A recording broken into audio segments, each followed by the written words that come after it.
I would like to introduce my co-speaker today, Srna Klotz. She's a former soloist in the Macedonian Ballet and has done a lot of work with the Alzheimer's Society in the US as well. She has a projects of her own that work around dance, therapy, and pedagogy. And right now, she's also a dance development or client experience coordinator. And I can't hear you. Say it. Client experience at Dance With Me Midtown. Yeah, also. So that's how we've met. And it's been a pleasure having her on some of my projects. And I'm honored to have her now speak in this webinar. So without further ado, I'll let her introduce her topics, her projects, and we'll take the discussion from there.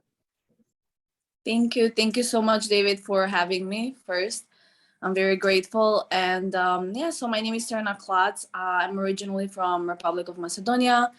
I was part since kid in the Macedonian Opera and Ballet. I danced as a corps de ballet and as a soloist there until I moved to United States. I work for Dance With Me. Now I'm, like David said, a dance client experience coordinator at Dance With Me Midtown. And I do projects on my own that are connected with dancing, and I'm really interested and triggered by the dance therapy in general and how dance affects our life and how much it can change them, regardless if it's emotionally, mentally, physically. And yeah, so that's something that it really, that it's a topic that I really find interested in.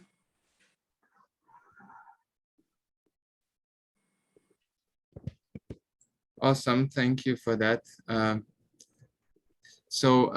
you want to talk a little bit, do you want me to start with my discussion of the research that I've done, or do you want to talk a little bit about your projects previously? Yeah, I can start just in general about what like dancing, how dancing can affect our lives in different ways, and then we can maybe dive in a little bit deeper into the dance therapy that I did with the Alzheimer Association. Perfect. Awesome. So, I would like to start just personally from myself. Dance have such a big and important impact in my life. First of all, I met all my friends there and all the people that I till today, I've developed lifelong friendships. For some people, let's say for myself, I had a little bit of a tough childhood. So this was kind of my happy place. This was my escape. This was the place where I felt safe and I felt happy. And growing up, I maybe didn't realize it as much at the beginning, but now as an older adult, I really understand how much it really helped me to stay focused. And I had like some type of an outlet where I could have just expressed myself and be myself and have people who felt the same way like me. So this is from a professional aspect. Then we also have people who use dance as hobbies, right? We have in our studios people who wanted to dance their whole lives, and they will come to us at 7 years old and they start doing performances and competitions. This is how much dance can really mean to a person, and it's kind of an expressive outlet, but it's also beneficial as a physical activity, as other people use it as even as a type of meditation. I heard this thing recently that not everybody can meditate. Not everybody can just sit down, close their eyes and meditate. We can find different ways to meditate. It can be painting, it can be singing, it can be so many different ways. So for a lot of people, I think dancing can be a type of a meditation where you just shut down your brain and enjoy and really heal through this like dance process, right? And then we have kinesthetic empathy, which is as a spectator watching something can be healing. It can be also, you can dig deeper down into your own emotions by watching someone doing some type of a dance, regardless if it's traditional dance or it's a very simple dance that really like connects with you, right? So it doesn't matter how it goes, but dancing in so many ways can be beneficial like this. But let's talk a little bit more about health-wise, right? And why I actually did the Alzheimer thing. I started researching how much dance can affect. First, we are talking about our heart rate, our lungs, right? It increases our blood flow throughout the whole body, all the way to our brain. It helps us get our muscles get stronger, right? Which is, for a lot of people, this can be something that is very important.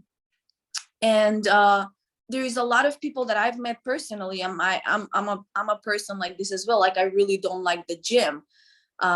It's just very difficult for me to maintain that. So we have a lot of people who come to our studios that are looking for this type of an exercise for them to get healthier and to move, but they want to connect themselves with music. They don't want to be isolated just in a gym with headphones in, and what they want to be around people. So we're talking about something that you're doing and it helps your body to get stronger, to maybe even lose weight.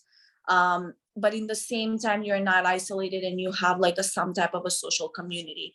Then we have, let me just go through my notes here so I don't forget something. We have, it helps with our balance. There is a lot of people who are struggling with that. Helps with our balance, helps with our, it boosts our cognitive side of the brain, right? And then what is very interesting is that while we are dancing, and this is scientifically proven, we are releasing our feel-good hormones in our body. We are talking about dopamine, serotonin, and endorphins, right? So every time when you're dancing, you're releasing these feel-good hormones, which are very important for the health of the human, right? And this is where we are coming to understanding how it really helps, not just with physical activity, but we are getting into how it helps us with certain diseases and certain conditions that are connected with this. So we are talking about depression, we are talking about anxiety, we're talking about Alzheimer, Parkinson's, dementia. We're also talking about people who are socially awkward and they really need this boost. And it's also like a way of self-expression, right? But going back to the different conditions, a lot of people use dancing as therapy in a way where their therapist actually suggest for them that are suffering from depression or anxiety or social anxiety to use dancing as their type of healing, the part of their healing process, right? When we're talking about Alzheimer and we're talking about Parkinson's and dementia, we are connecting this with challenging our brain to really focus on a certain thing, because this type of movements, this type of patterns, challenging the people who are suffering from these certain conditions to really actually focus on a certain thing and repetitively repeat a certain pattern or do a certain type of a routine. What happens is that we are tapping into certain circuits of our brain that they are actually unfortunately losing, and it helps them actually put their condition in a type of a stagnation, right? It, of course, it's still, there is no cure for this type of conditions, but it definitely has been proven in the past that it really puts them in stagnation, because you're constantly challenging your brain to remember, to go back to that memory parts of our brain when you really need to focus, right? So this is what inspired me to start working with Alzheimer patients, and I had an amazing experience. I also seen other, I think me and David spoke about was it the Royal Ballet that did the actually the dance therapy that you were talking about, David? I'm not really sure.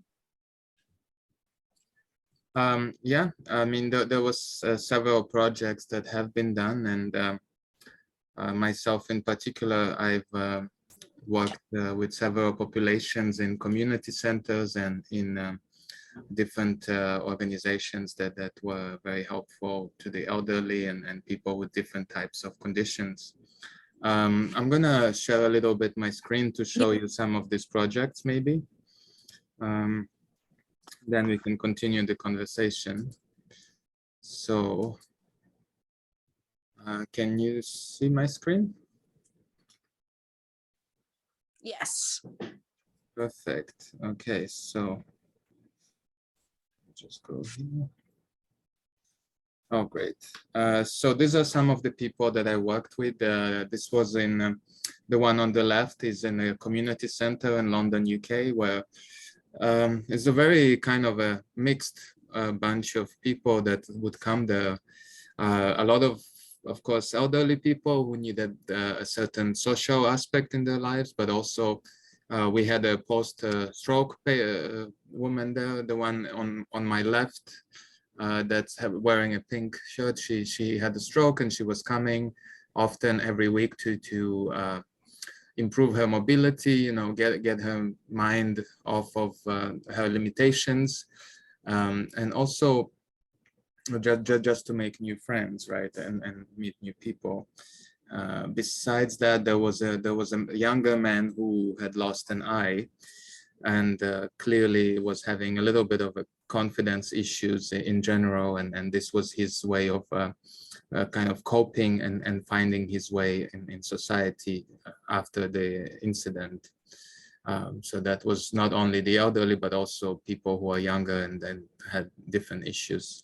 There was a man that would come who was came with his wife who went blind like over time, and she was actually a pretty good dancer. You know, I mean, considering especially that she was blind, she used to be a pretty good mover before. She never like danced a lot, but she had a very good kinesthetic sense, and as long as you were a good lead, she would be able to follow. So there was another case, like first time I ever taught anybody blind, which was really interesting, and I knew that was a very healthy in both the emotional and the psychological ways, which then translates to a better physiological state, of course. The one on the right is a library in Toronto. So they had a bit of a community there that I was teaching, and again, just providing people a sense, you know, now after COVID, we understand what isolation is, and especially for the elderly. So having an opportunity to meet other people of their age or of some interest, and be able to socialize in a way that it's a little bit more physical than they would outside was like a joy to see, really. And there's different quirks, different things that people had, you know. If you ever worked with the elderly, you know that it's quite it's kind of like working with kids, you know. There's a whole range of things you need to consider as you're doing that, and the personalities become a little bit more eccentric with time, a lot of the time, and they have their own demands. So working through that and working through the physical limitations as well was an interesting challenge. I'm gonna go further. So this is in that community center that I was mentioning in London, being a dance educator there, and I think it was a real joy because it was really my own work, my own place that I would go every week, and it would be, so nobody told me exactly what to do. I was a bit surprised in getting that gig, and I didn't know how, just a second, let me mute Sonia.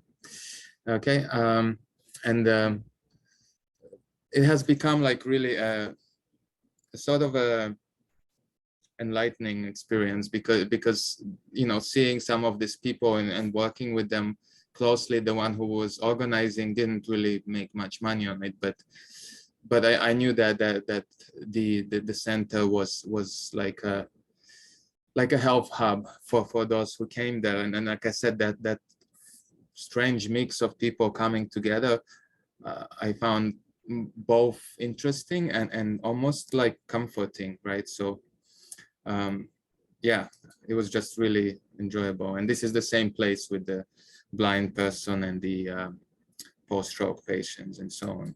There was actually a young girl who had a stroke as well, and she could barely walk on her foot. And I've constantly found myself challenged in a way that, so she had no nerve senses on the outside of her right foot, I believe. And in dance, we're often taught to, you know, use our feet in a certain way, use that part of the feet, that part of the foot. So in this case, it was more like rehabilitation. So, you know, using my knowledge of dance science and using my teaching pedagogy, I was able to devise strategies for her to strengthen that foot, to slowly develop compensations that she could use and maybe eventually regain some mobility in that area without making her feel too self-conscious. And yeah, so that was another case I forgot to mention. I'm going to talk about previous research a little bit, and also the difference in dance styles, because I found the dance styles to be different different catalyst for this people. Ballroom dancing would often be commonly understood and known by the participants. If you did in other styles, you would have to do certain movements, as I will show you later, more like daily related movements, because they would be maybe less familiar, because unlike ballroom, other styles might be more concert oriented, so people might not have danced it in their youth, so it takes a little bit more learning. So you have to be a little more creative, as maybe Srna can speak some about any other initiatives in other styles that you have to find ways to adapt them to these populations. Whereas with ballroom, I found it was a little bit easier to implement because a lot of them did that already. So I wanted to show you some of the research as well. So Barteniev, who was, did it pass to the next slide? Yeah. Okay, Barteniev, she was a somatic practitioner in the 1970s. She developed a lot of the techniques through people similar to Laban. She basically enabled somatic disciplines, so movements that connect the mind and body to become adaptable to dance and to various other domains, such as dance therapy. And she did some research where she showed that it was beneficial for the elderly. There was research, I'll show you later my references, of elderly movement improving balance in general. I mean, it makes sense, but when you see the research, it really shows you that it does work like that. Physiological benefits of aerobic exercise, clearly, psychological well-being, and the therapeutic benefits such as the mental health. I think here I have a little video. I don't know if I can. Oh, here it is. So I'll show you a little video from the Scottish Ballet and how they implemented some work with dance in Parkinson's.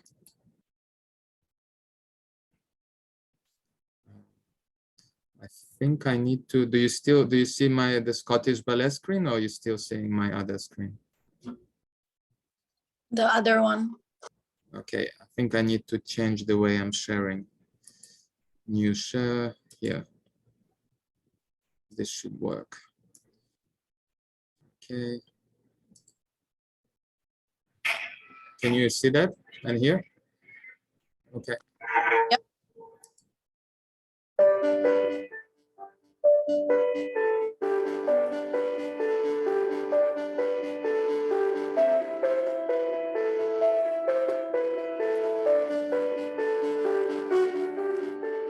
Well, I was diagnosed 8 years ago with Parkinson's, and it's been downhill ever since. The simple tasks of life become a problem, become efforts that those who don't have it can sometimes appreciate. Well, I was diagnosed just 2 days before my 50th birthday, so it was a bit of a shock. I couldn't work anymore. Writing is really difficult. My sort of challenges to myself is that, I'm not going to be defined by the Parkinson's, and so I'm going to keep as fit and as healthy as long as I can. I was very unsteady. I have got better in that respect since coming to the class. It has made me more confident. I would come just for the music alone if there was nothing else. I love the music. The dancing, the music, I feel invigorated, I feel I want to move, I want to dance, I love it. Joyful, elated, content, all these emotions that last for hours. If I speak to the kids in my family, they've come to know that Monday's a good day for Dad. There must be something in it because I just feel so much better. My sort of movement and freedom in my body is much better.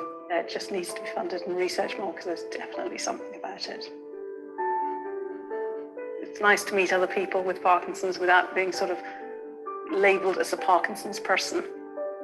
We don't talk about Parkinson's, we talk about dance, which is really important. You don't feel as though you're doing something clinical because it's related to pieces that the ballet are doing themselves, but you feel as though you're part of a bigger company and you're just coming along to do movement and ballet that is what all Scottish ballet is about.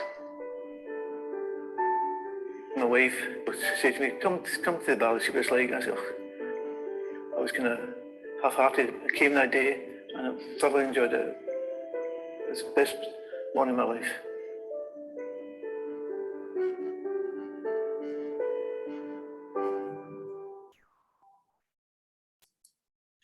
So I think this might be a good time for me to pass this to Srna so she can speak a little bit about her work with the Alzheimer's patients and some of I think she has a video as well for us. Yes, that was beautiful. Thank you for sharing that. So what we just saw, it's something similar to what I did. So long story short, when I moved to Las Vegas, I was waiting to get hired in the company that I'm working right now. And I just wanted to do something with my time while I was just waiting. So I reached out to the Alzheimer Association, and we started to just talk about making some type of a project. From the start, I explained it to them that this is going to be fully voluntary, so I will not have like any profit or benefit from it, that I just want to do it for people who are suffering with this and their family as well, because it's actually extremely hard to them as well.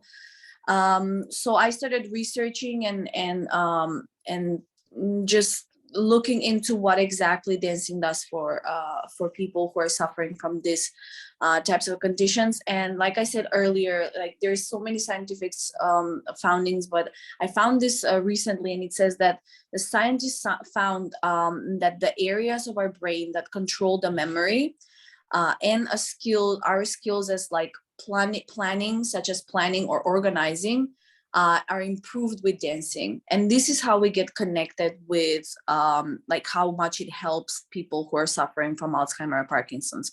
So I'm gonna share just to explain what is done. I think, David, you just have to make me a host. Maybe while we're waiting, I'm just gonna read. So this is what I wrote as the proposition of like for the Alzheimer Association, and I will definitely read it to you because I will feel more comfortable, because there's a lot of things that that are specific about this, because I found all my researchers are from HealthGov, they're from Healthline or British Science Festival, Alzheimer Association. So these are all informations that I gathered, and I wrote down like how it's beneficial for us. So it says, dance therapy has been proven to have an effective role in stimulating social interaction, enhancing mood, reducing anxiety and depressive symptoms. It is also plays a vital role in increasing self-confidence, self-awareness, and self-expression, which we talked about earlier. Just think of it as an ultimate mind and body connection. Especially, yes, because we're dancing on music, and music it's found to be extremely therapeutic. and also connects with our with certain memories that we've been through since childhood to young adults and so on. So when you connect like dance, like movement, regardless whatever movement it is, right? So like movement and music, it's really like an ultimate mind and body connection. So dancing engages our hearing, vision, motor skills, and memory. And when it comes to remembering dancing steps, all of these above are extremely important. However, maybe one of the most beneficial for Alzheimer patients is the connection on an emotional level. Hearing the music that bring back memories from our lives, remembering the patterns and the dances that they maybe did in their youth.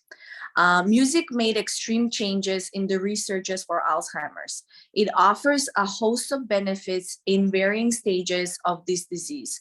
Studies have shown that music therapy improves patients' focus, their ability to communicate with those close to them, and may lower the dependence on psychiatric drugs.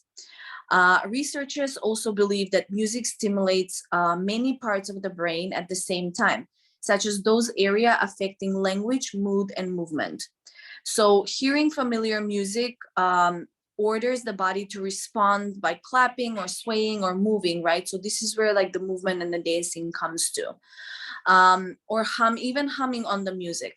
So this is where dance therapy comes in a very crucial point to the patient suffering from Alzheimer, dementia, or Parkinson's, especially to the one who have like the early stages, but they can be really shown a very big difference actually to the patients who are in the later stages of. So movement to the music can even maintain and at times improve memory and cognitive functions, which we were talking about. Like I said earlier, it releases all of our feel-good hormones like serotonin, dopamine, and endorphins.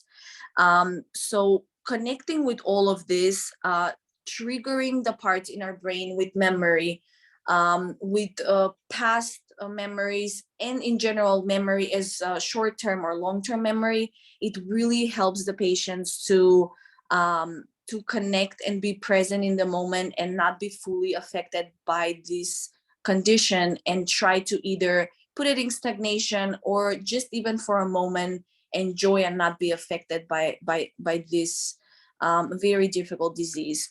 So now I'm going to share with you my screen, and I will show you what I did with the help of our company Dance With Me.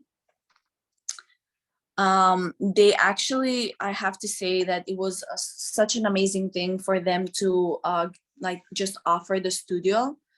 And they just gave us the space. It was on Sunday. They didn't ask for anything in return. We just had the people come in.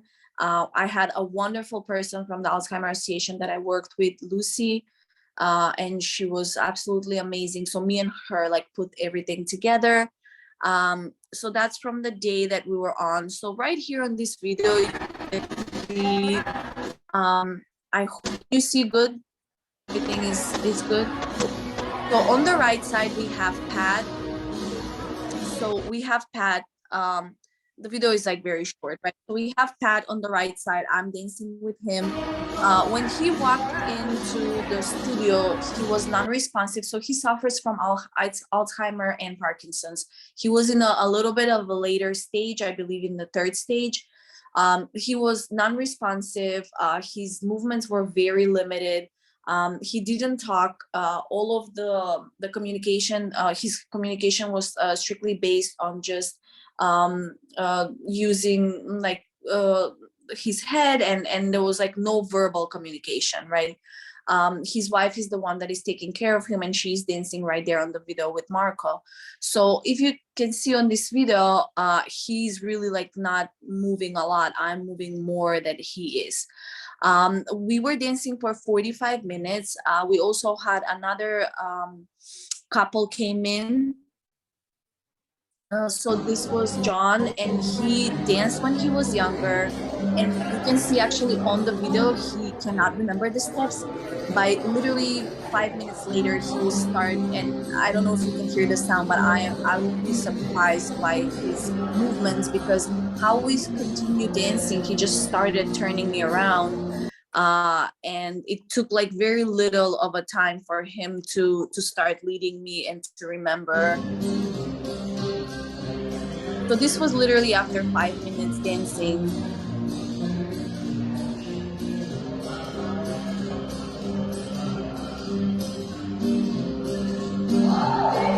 Like my reaction was so genuine. Literally could not remember the steps, like the basic steps of a country two-step. And then he started doing cuddles and changing direction, doing underarm turns, which was like absolutely beautiful. So by the end, right here on the right, you can see Pat. Like Pat actually is now, after 40 minutes of dancing, he is in a hold with his woman. He's leading her. He's swaying and lifting his feet off the floor. And the most amazing thing that happened is that we were playing actually a Western song, and he loved it when he was younger. He started singing, and literally right there on the spot, like his wife started crying because she opening his mouth in any type of way for a very long time. He haven't had like a. So he was swaying, he was singing, leading her, and this is only from like 40 minutes of dancing. I mean, it was extremely emotional for all of us, I have to say, and it was such a beautiful thing to do. And we saw the progress right there on the spot, from someone who could barely move and has very, very limited movements, to the same person after 45 minutes, swaying, lifting his feet, leading, keeping a frame, and ultimately start singing. So this is how beautiful dance can be, and how much can really affect people in a very, very different way. And not just him, this was very beautiful thing for his wife as well, because she haven't seen him or had like anything of a type of this experience with him for a very long time. So it was beautiful for her, and beneficial, and also for him. Perfect. That was awesome. So very beautiful project. I mean, we're trying to, if any of you are watching this and have some potential for collaboration, or any kind of sponsorships or foundations that are willing and interested in doing projects, we would be happy to do and continue doing this. Contact Alzheimer Association in New York City right now. It was very difficult because New York has a little bit of a different volunteering process than what was in Nevada, but we're really trying very hard to get in connection with them and do the same thing, have our studio open to them, and teaching them dance. So yeah, thank you, Srna. I'm gonna share a little bit more of my own slides, and then we can have a discussion. So I'm gonna reclaim host and share my screen here. Let me just see. Can you see the slides?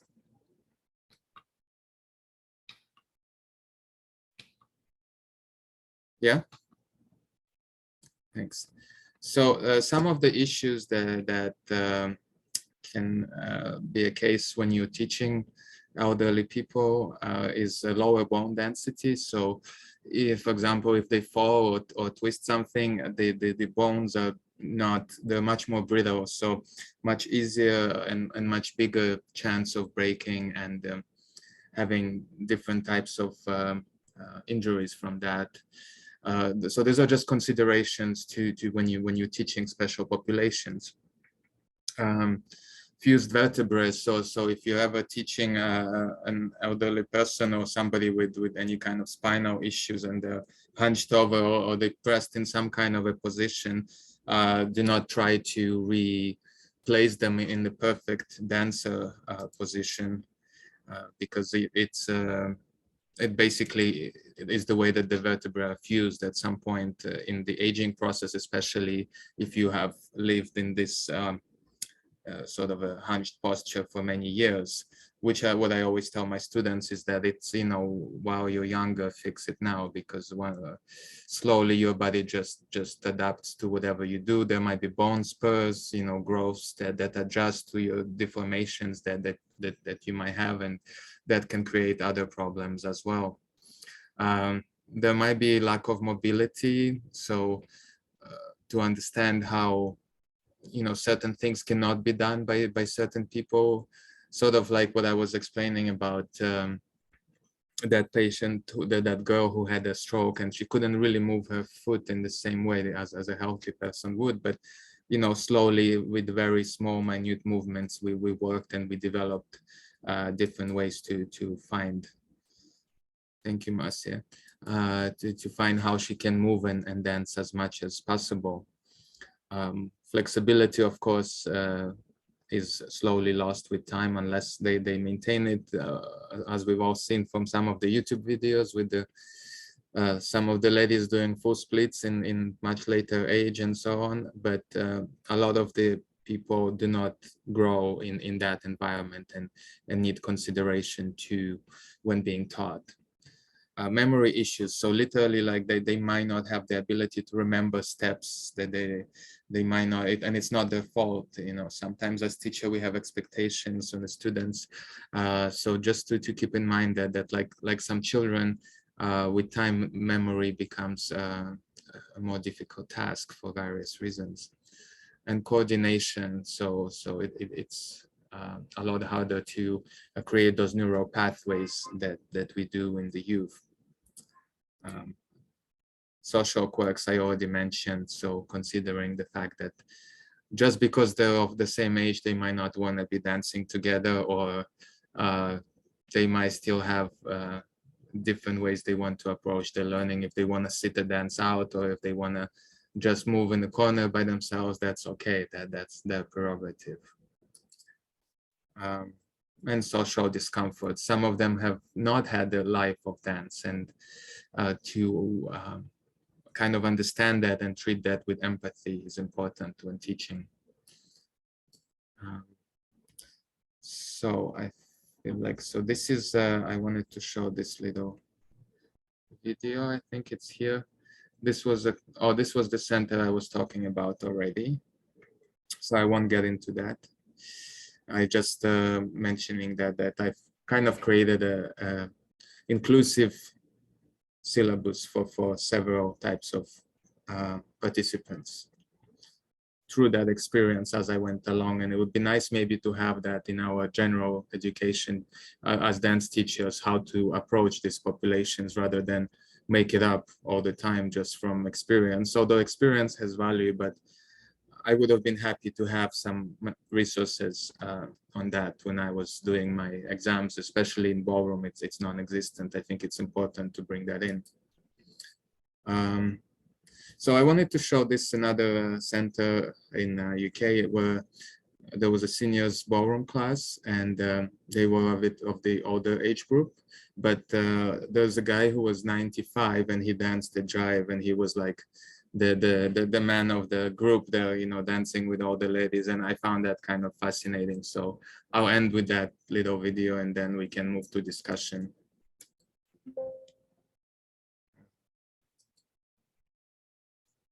Okay. I think I need to change my share again. Okay. We actually, yeah, we can see it. Okay, good. So the man in the suit is 95. I think the one in the white is in his 80s.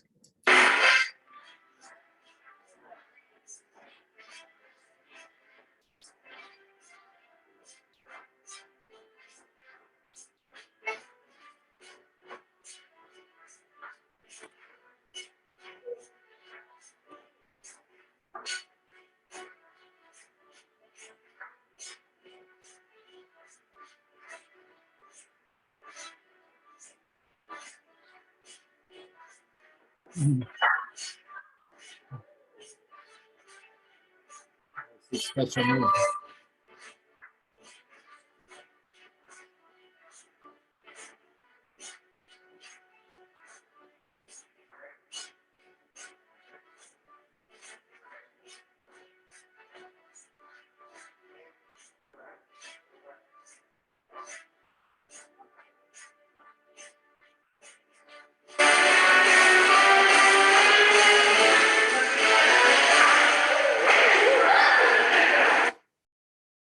Right.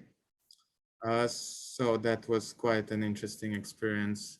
I'll stop at this, and why don't we, if we have 15 minutes for discussion, if you have any questions or comments that you want to add. Yeah, that was beautiful. Yeah, it was That fun. was, I don't know if you ever watched, there is this viral video of an elderly couple dancing. I don't know if it's like swing or West Coast, where he like dips her down and lifts her. Have you ever watched that? I'm not sure. I saw just one where I there will was have a lady, former ballet dancer, who was doing salsa, and she could do like full splits and at 70 or something. I will find this video and share it. It's fascinating. I mean, they're definitely in like their late 80s, and they're so agile and they're moved so good and so well, and it's just absolutely fascinating to watch them move that way. And like, you know, body in motion, I guess, stays in motion. It's not for nothing, that saying. Yeah, absolutely. Do you guys have any questions, Marcia or Kushik?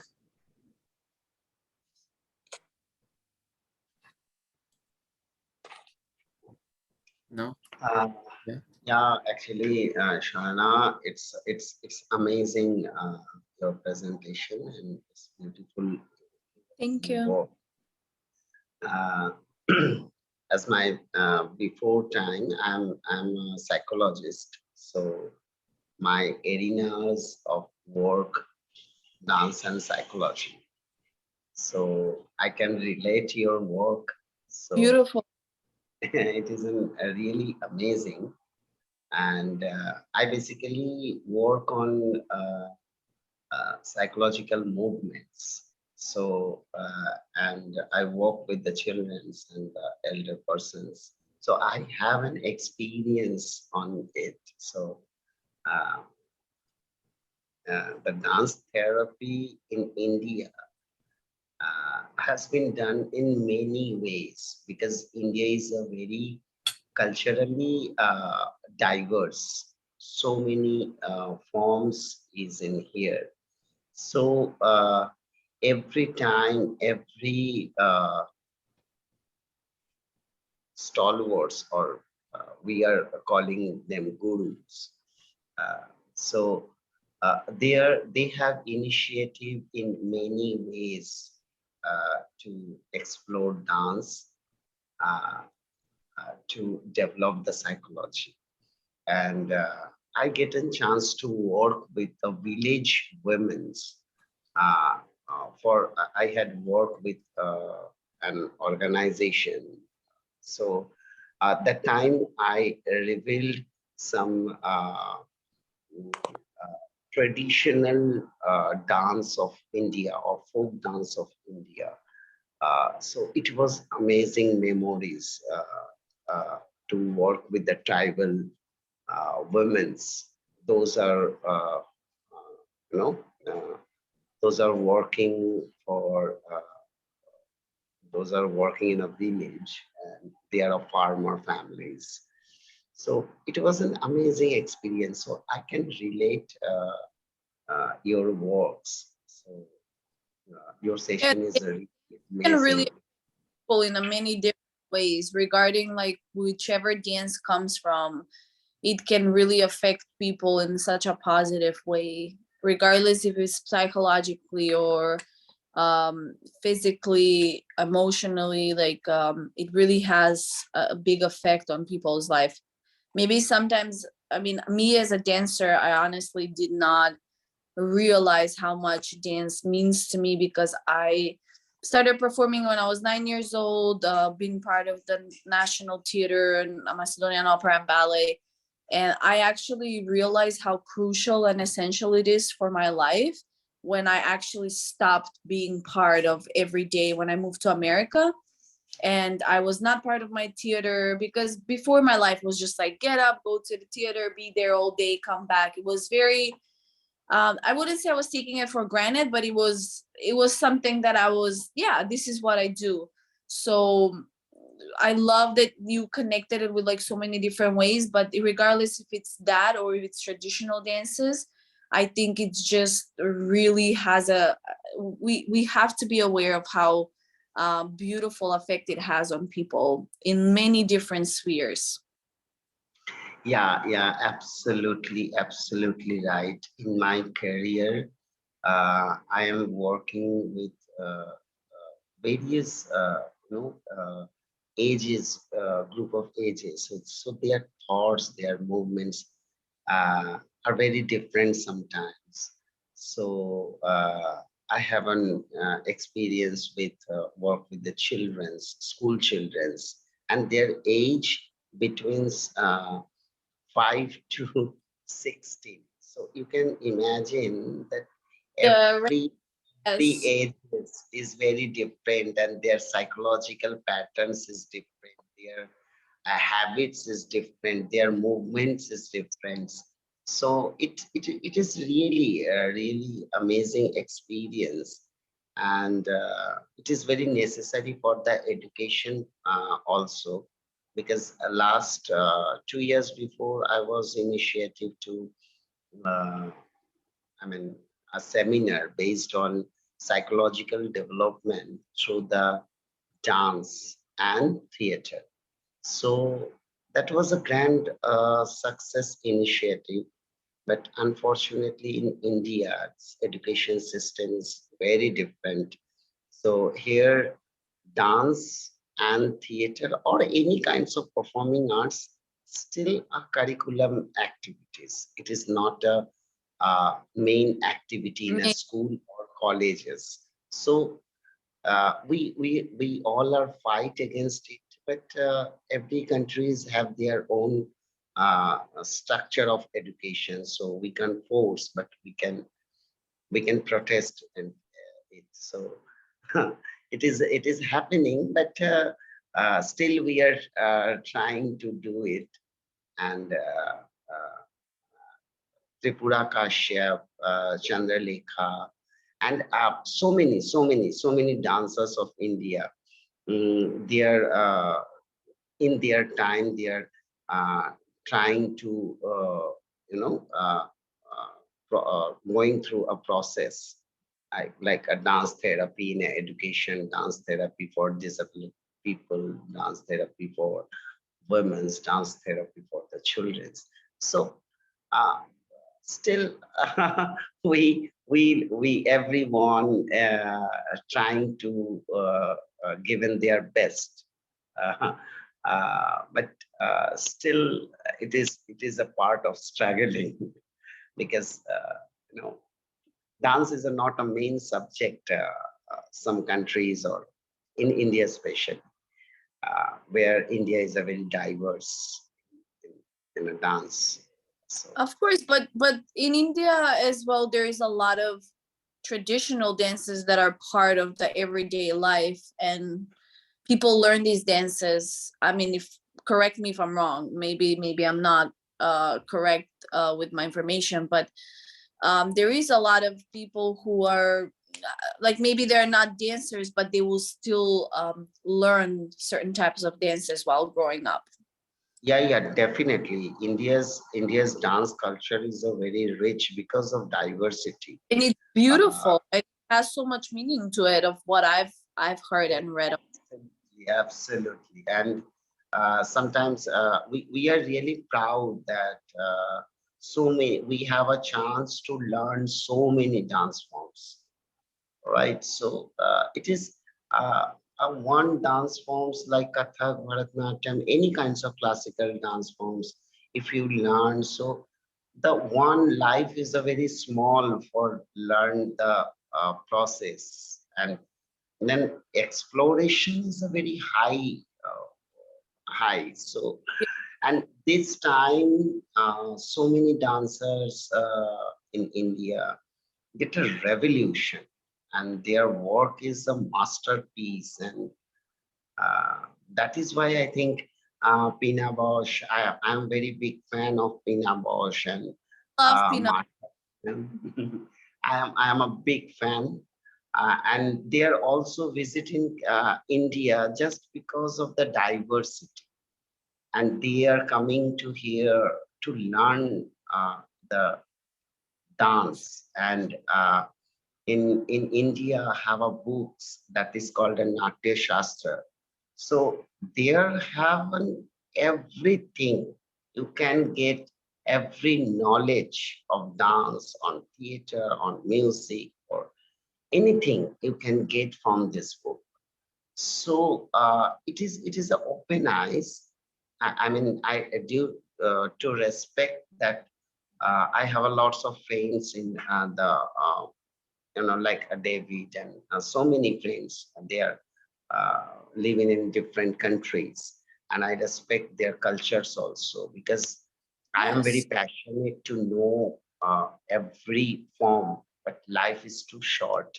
So I restrict myself on this way, but every day I am trying to learn. That's why I'm still here to listening your process. It's beautiful, and that is why I relate. We'll learn we're alive, right? We never stop learning. Yeah, definitely. I always believe that life is a process of learning, and every day we learn something. So and about if you say about the movement, I every day I watch every people's. Every people's are walking, they are talking. So that is also a movement. Sometimes we forget or we ignore them, but some movements every time are generated in our environment. Yeah. So I mean, that's the whole point behind the postmodern dance, where Yvonne Rainer and Steve Paxton, Lucinda Childs, when they were starting the Judson Theater, they did so like it's pedestrian movement. They created Trisha Brown, right? They created from basic walking movements.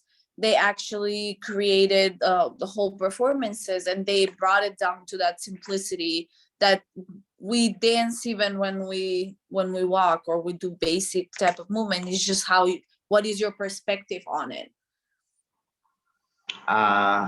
yeah, every day I am going to the local station, and I just spent 1 hour in there, and train goings and comings. The peoples are very rushly moving, and every movement I am trying to observe every moment. So it is a process of my learning. So I just this is amazing. I mean, experience. I notice some peoples are working, walking so rushly someday, or someday they are very slow. And particularly my position of sitting is same. And this is very unique. I mean, I enjoy it thoroughly that people's mind has been changed, and their body language also are changed. So this is the relationship between psychology and the movement. So this is also a source of movement. We always stuck into the formation or what I'm saying, like Bharatanatyam, Kathak, they have their own formation, tango, flamenco, any kinds of dance. They have a form, and we always following that forms, but we don't think beyond. What is the beyond of the movement? So my next projects coming, actually I'm working on it. That is a beyond boundaries. We are working with the 5 different form of dancers, and we break their movement to, I mean, we want to see the extension of the movement, what they think, what their limitations. So yeah, Kaushik, sometimes, would you be able to share that perhaps in the chat, or send me an email? I'll add it to the to the email I sent to the participants, because we have to end. We have some, like, I think Srna needs to go as well. But yeah. If you can share that project, I would love to share that with the participants. That would be amazing. You should definitely share that with us. Yeah, obviously, but not. I'm in a live on a mobile, so there is nothing. I will share. I'll prepare my whole things gathered, and I will share. Thank you. Perfect. Well, thank you so much for attending, and we'll send you the recording later. I appreciate you guys supporting this, and hopefully we'll have more of those in the future. If those of you watching want to make any donations, there is a PayPal link on the registration page, and you can do it through that. And hopefully we'll see you as well in the next few webinars. We have 3 more coming up. So join us next week as well. Send us any questions, and I'll send you Srna's information also once with the email. Thank you. Thank you, guys. Thank you. Bye. Bye-bye. Bye. Take care. Bye.